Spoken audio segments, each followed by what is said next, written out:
Doctor Salman Misbahi صاحب حافظہ اللہ تعالی، ان کی رات کو ہی ایک ویڈیو وائرل ہوئی ہے، اور اس طرح کی جب ویڈیوز آتی ہیں تو فوراً لوگ ہمیں بھیج دیتے ہیں تاکہ ہم اس حوالے سے کوئی ریبٹل کے طور پر بات کر دیں امت کی اصلاح کے لیے۔ تو وہ ایک سوشل میڈیا کا چینل ہے، اس کے اوپر بیٹھ کے پاکستان کے جو موجودہ حالات ہیں اس کے اوپر ڈسکشن کرتے ہوئے کہہ رہے تھے کہ ہمارے جو حکمران ہیں انہیں سبق سیکھنا چاہیے کہ یہ پاکستان تو حضرت داتا گنج بخش جن کا آج کل عرس جاری ہے، علی حجویری صاحب المتوفہ 465 ہجری، آلموسٹ 1000 سال ہونے والے ہیں وہ فوت ہوئے ہوئے، تو وہ پاکستان بنانے والوں میں شامل ہیں۔ اگر پاکستان کو خزانے میں کمی ہے، گنج اگر ختم ہو گیا ہے، گنج کہتے ہیں خزانے کو، وہ کہتے ہیں گنج بخش تو ہمارے پاس موجود ہے۔ ہمارے حکمرانوں کو چاہیے کہ بجائے IMF سے قرضہ مانگنے کے وہ ان کے درباروں پر جائیں، ان سے جا کر مانگیں، اور استغفر اللہ واتوب الیہ اپنے بابوں کو جسٹیفائی کرنے کے لیے اینڈ پہ انہوں نے جو حدیث پڑھی وہ نبی علیہ السلام سے متعلق تھی، صحیح بخاری کی حدیث، انما انا قاسم واللہ یعطی، وہ انشاءاللہ میں بعد میں ایڈریس کرتا ہوں اس حدیث کو۔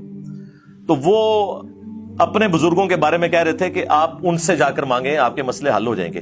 دکھ کی بات یہ ہے کہ داتا صاحب کا پاکستان، حضرت خواجہ غریب نواز کا پاکستان آج اس حال پہ کھڑا ہے۔ کبھی یہ IMF سے مانگنے جا رہا ہے، کبھی یہ کسی سے مانگنے جا رہا ہے۔ وہ IMF سے جو مانگنے جاتے ہو تو کبھی یہاں کے بھی عرض کر دو گنج بخش فیض عالم مظہر نور کیا کہنے ہیں، خدا تمہیں ہدایت دے، تمہاری عقل پہ پتھر پڑ گئے۔ یہ حضور نبی علیہ السلام کا فیض ہے، ادھر سے نہیں خزانے ختم ہو گئے۔ انما انا قاسم اللہ یؤتی، یہ نہیں ختم ہوگا۔ کہنے والے بھی سلطان الہند ہیں، یہ نہیں کہ زید نے کہہ دیا، بکر نے کہہ دیا۔ دیکھو تو کہنے والے کون ہیں؟ گنج بخش فیض عالم مظہر نور خدا نا کی سارا پیر کامل۔ تو سب سے پہلے تو میں ڈاکٹر سلمان مصباحی صاحب سے ریکویسٹ کروں گا کہ آپ پاکستان کے جتنے زندہ پیر بابے بزرگ موجود ہیں نا، ان ساروں کو اکٹھا کر کے داتا دربار لے جائیں۔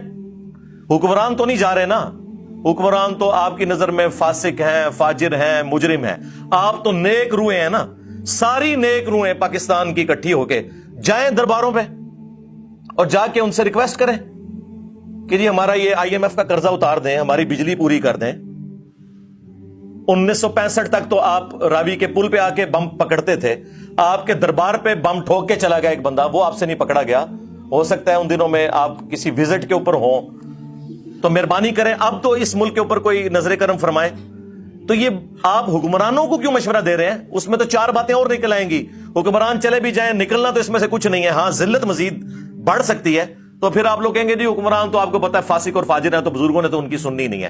تو آپ لوگ جاؤ نا، بجائے حکمرانوں کو مشورہ دینے کے، یہ جو شرکیہ ایکٹیویٹی پرفارم کرنی ہے وہ آپ خود کرو، اور پھر نکالو اس میں سے جو نکلتا ہے، اور یہ کہانیاں کروانی بند کر دیں آپ لوگ۔ اصل میں ان لوگوں نے قرآن و سنت تو پڑھا نہیں ہوا، یہ بزرگ بابوں کی کتابیں پڑھتے ہیں، اور اس کتاب کا تو میں بے شمار دفعہ پوسٹ مارٹم کروا چکا ہوں، کشف المحجوب کا، جو منسوب ہے علی بن عثمان حجویری کی طرف۔ ہم 1 ٹن حسن زن رکھ لیتے ہیں کہ انہوں نے نہیں لکھی ہوگی، لیکن ان کے ماننے والے تو انہی کی طرف منسوب کر رہے ہیں۔ اس کتاب کے اندر باقاعدہ طور پر انہوں نے ٹیمپرڈ تورات کا ایک گستاخانہ واقعہ حضرت داؤد علیہ السلام کے بارے میں، کہ وہ اپنی صحابی کی بیوی کے اوپر عاشق ہو گئے تھے اور اسے قتل کروا کے خود شادی کر لی، نعوذ باللہ۔ اس سے انہوں نے جنید بغدادی کا صحف ثابت کیا، صحف اور سکر کا چیپٹر نکال لیں کشف المحجوب میں، اور رزلٹ نکالا اس جھوٹے واقعے سے۔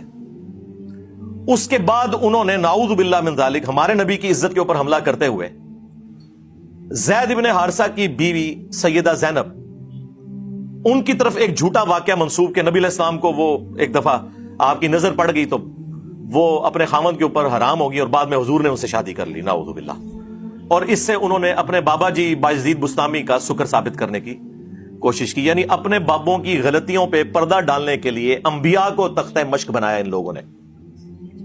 میں کافی دفعہ یہ ساری چیزیں پیش کر کے ان کے پوسٹ مارٹم بھی کر چکا ہوں۔ مجھے آج ان چیزوں کے پوسٹ مارٹم کرنے کی ضرورت نہیں ہے، صرف حصول برکت کے لیے میں نے ان لوگوں کا سٹیٹس بتایا ہے کہ جن لوگوں کی طرف یہ آپ لوگوں کو بھیج رہے ہیں، اور پھر کہہ رہے ہیں کہ جی دلیل اس کی یہ ہے کہ جو خواجہ اجمیری تھے انہوں نے یہ شعر کہا تھا، گنج بخش فیض عالم مظہر نور خدا۔ اور ان کا نام لے رہے ہیں کہ جن کی طرف کتاب منسوب ہے حشد وحشت میں جو فوائد السالکین چیپٹر ہے، جو پاک پتن شریف والے بزرگ جو تھے خواجہ فرید الدین گنج شکر، انہوں نے اپنے پیر قطب الدین بختیار کاکی کے ملفوظات جمع کیے، کیونکہ ان کے پیر آگے معین الدین چشتی المتوفا 633 ہجری تھے، تو ان کی طرف وہ چشتی رسول اللہ والا واقعہ کافی دفعہ میں پوسٹ مارٹم کر چکا ہوں. مجھے تو شرم آتی ہے بار بار ان چیزوں کو ہائی لائٹ کرتے ہوئے کہ یہ کن لوگوں کا دفاع کر رہے ہیں، کن لوگوں کو اپنا بزرگ بنا کے پیش کر رہے ہیں. بازید بستامی کے بارے میں یعنی جو جو باتیں کشف المحجوب میں انہوں نے کلیم کی ہیں کہ ان کے منہ سے اللہ بولتا تھا، نعوذ باللہ.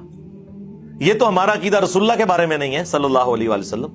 ہم کہتے ہیں وما ينطق عن الهوى ان هو الا وحی یوحى. یہ اپنی خواہش نفس سے کچھ نہیں کہتے، یہ وہ کہتے ہیں جو ان پر وحی ہوتا ہے. یہ بات سیم تذکرۃ الاولیاء کے اندر بھی لکھی ہوئی ہے. وہاں تو ایک سٹیپ آگے گئے ہیں وہ فرید الدین عطار المتوفا 627 ہجری. پوری دنیا میں بابوں کے جتنے واقعات ہیں نا جو مصباحی صاحب بھی سناتے ہیں، یہ کتاب 800 سال پہلے فرید الدین عطار نے لکھی ہے، جس کو منگولوں نے قتل کیا تھا. میں بھی منگولوں کی اولاد ہوں، ہاں، لیکن اس ٹائم وہ کافر تھے، اللہ نے ان کو مسلط کیا مسلمانوں پہ. اب اسلام کی دولت سے سرفراز کر کے مجھے مسلط کر دیا ان کے اوپر.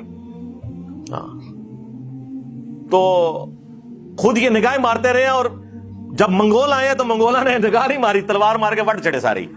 ہاں، انہوں نے نگاہ ہوتے ہی رہ گئی ہیں.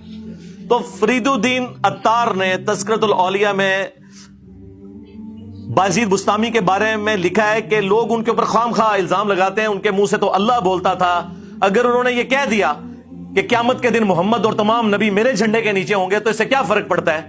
وہ تو اللہ ان کے منہ سے بول رہا تھا. جی، وہ تو آڈے کسی بابے نو کھنگڑ بھی نہیں دینا قیامت والے دن. ویسے تو آپ کو بتاتے ہیں جی، بخاری مسلم میں حدیث ہے کہ اس دن انبیاء بھی نفسی نفسی کر رہے ہوں گے. اچھا، انبیاء نفسی نفسی کر رہے ہوں گے اور بابے کہہ رہے ہوں گے کہ محمد اور تمام نبی میرے جھنڈے کے نیچے ہوں گے. بلکہ اس سے اگلی بات لکھی ہوئی ہے لوائی اعظم من لوائی محمد، میرا جھنڈا محمد کے جھنڈے سے بھی بڑا ہوگا. یہ بازید بستامی نے، یعنی اب میں کیا کہوں کہ بکواسیات ارشاد فرمائے، یہ کیا ٹھیک ہے. تو نہ ہی بازید ہے، 261 ہجری میں فوت ہوئے ہیں یہ ابو یزید بستامی، یزید ابا جی. اور ساڈے امام کا نام ہے ابو الحسین مسلم بن حجاج القشیری، یہ بھی 261 ہجری میں فوت ہوئے ہیں.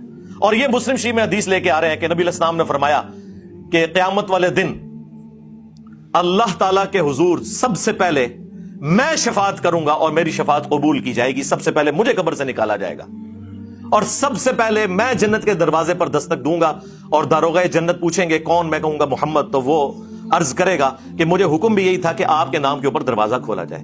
ہمارے امام جو ہیں وہ سینٹرڈ اراؤنڈ پروفٹ ہیں اور ان کے امام جو ہیں وہ اپنے اراؤنڈ سینٹرڈ ہیں.